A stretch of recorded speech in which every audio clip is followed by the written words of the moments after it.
রাজশাহীর একটি কলেজের নারী শিক্ষিকার সাথে স্থানীয় বিএনপি নেতার হাতাহাতির ঘটনায় তোলপাড় নেট দুনিয়ায়। এ ঘটনায় ওই বিএনপি নেতাকে বহিষ্কারও করা হয়। কিন্তু আসলে কি ঘটেছিল ওই কলেজে, বিস্তারিত জানাচ্ছেন আরিফ হাসান।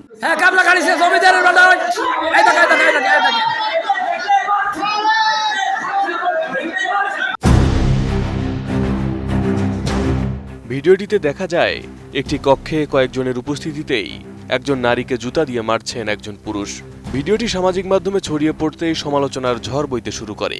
ঘটনাটি ঘটেছে 23 এপ্রিল রাজশাহীর দুর্গাপুরের দাউকান্দি সরকারি কলেজে।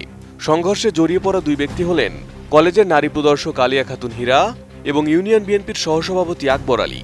ঘটনার জেরে দলীয় শৃঙ্খলা ভঙ্গের অভিযোগে বিএনপির ওই নেতাকে বহিষ্কার করে দলের কেন্দ্রীয় কার্যালয়।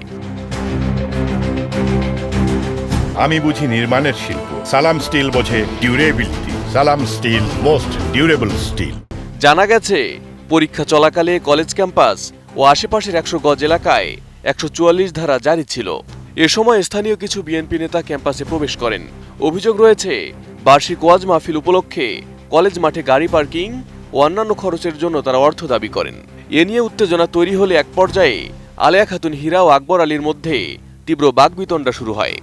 এক পর্যায়ে আলিয়া খাতুন মোবাইল ফোনে ভিডিও ধারণ করতে থাকেন এবং হাতাহাতিতে জড়িয়ে পড়েন। পাল্টা প্রতিক্রিয়ায় আকবর আলী জুতা দিয়ে তাকে আঘাত করেন। পরিস্থিতি নিয়ন্ত্রণে আনতে গিয়ে অধ্যক্ষ সহ কয়েকজন শিক্ষক আহত হন। ঘটনার রেশ পরে কলেজ ক্যাম্পাসের বাইরেও ছড়িয়ে পড়ে। ক্যাম্পাসের মাঠে স্থানীয় বিএনপি কর্মী শাহাদ আলীর সঙ্গে আলিয়া খাতুন হীরার আরেক দফা সংঘর্ষের ঘটনা ঘটে।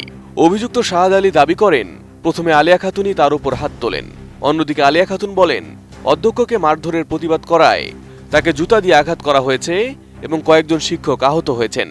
আহত শিক্ষকদের অভিযোগ, আকবর আলী সহ স্থানীয় বিএনপি ও এর অঙ্গ সহযোগী সংগঠনের প্রায় 30 থেকে 40 জন নেতাকর্মী হামলায় অংশ নেন। তবে আকবর আলী অভিযোগ অস্বীকার করে বলেন, পূর্বের আর্থিক অনিয়মের হিসাব চাওয়াকে কেন্দ্র করেই বিরোধ সৃষ্টি হয় এবং শিক্ষকদের পক্ষ থেকেই প্রথমে হামলা করা হয়। কলেজের অধ্যক্ষ আব্দুর রাজ্জাক জানান, দায়িত্ব নেওয়ার পর থেকেই বিভিন্ন পক্ষ তার কাছে চাঁদা দাবি করে আসছিল। কোনো পক্ষকে প্রশ্রয় না দেওয়ায় তিনি হামলার শিকার হয়েছেন। তবে এ ঘটনায় দুই পক্ষই নিজেদের ভিকটিম দাবি করছে। আসল দোষী কোন পক্ষ সেটা বের করে আনতে তদন্তের দাবি স্থানীয়দের। Arif Hasan, ATN news.